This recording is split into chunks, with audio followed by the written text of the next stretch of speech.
Room full of people that you would like to convince, persuade, or impress, what software program would you turn to? If you said WordStar version 1.0, I'm sorry, that's not quite correct. I'm Rick Altman, and on behalf of my wife Rebecca, I'd like to introduce you to the software program that you should have answered with. It's the one that can be your best friend when you have a presentation to give. It's Microsoft PowerPoint, and it comes with Office 97. PowerPoint gives you the tools to project visually your thoughts and ideas with a bit more verve than your standard email message. It's used by people who, one way or the other, are in the public eye, and that can mean just about anybody, especially with this last one that we've thrown in here. Anyone with ideas to present can use PowerPoint.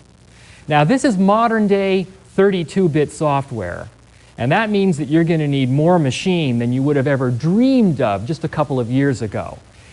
And it's really best not to try to skimp on RAM, especially these days when prices are so good in 1997. I'd say move all your machines up to 32 megabytes if you're going to be using this program a lot. And as far as your own display monitor goes, what's more important is the way that your audience is going to see it. Some of the best presentations have come from old 386 notebook computers with 7-inch displays. Now, thanks to Microsoft PowerPoint, almost nobody creates 35mm slides anymore. Today's business people illustrate their thoughts and ideas with their trusty notebook computers and the slides that they create with PowerPoint. Now, I'd be lying if I told you that PowerPoint is completely intuitive and easy to learn, so I won't. But it is logical, and it's very inviting for users who do have a sense of what they're trying to create. Let's start from the beginning.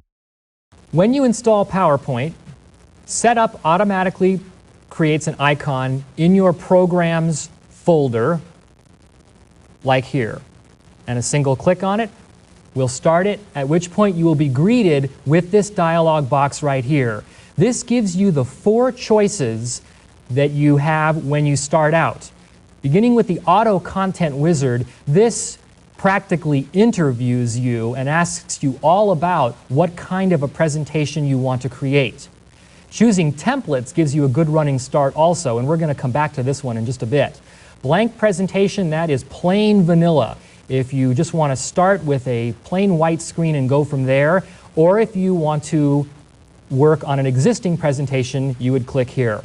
There's actually a 5th choice. You can say goodbye to all of these and say cancel, at which case you're out here, where you can then simply say File, New. At which point you have the same choices. Here's blank presentation, and you can see the preview over here gives you an idea of what that slide will look like. And again, you can see it's very plain. White background, black text, simple bullets. As we move over to some of the templates, these presentation designs, of which there are many, each of them has a different look, and as you click on it, once again, your friendly preview window here will tell you what each one looks like. And there are some very different and some very nice looks throughout here, as you can see.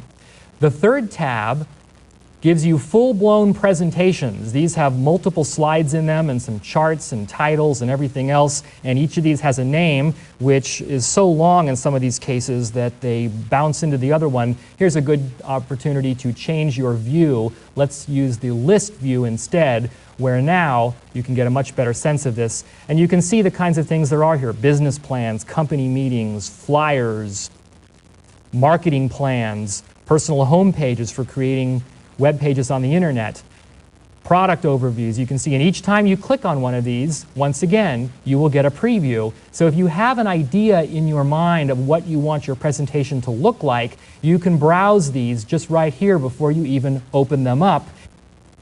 Let's take a look at one of these, presenting a technical report, and here's what it looks like. And if we click OK or double click, PowerPoint will now build this for us on screen. Now, if you have used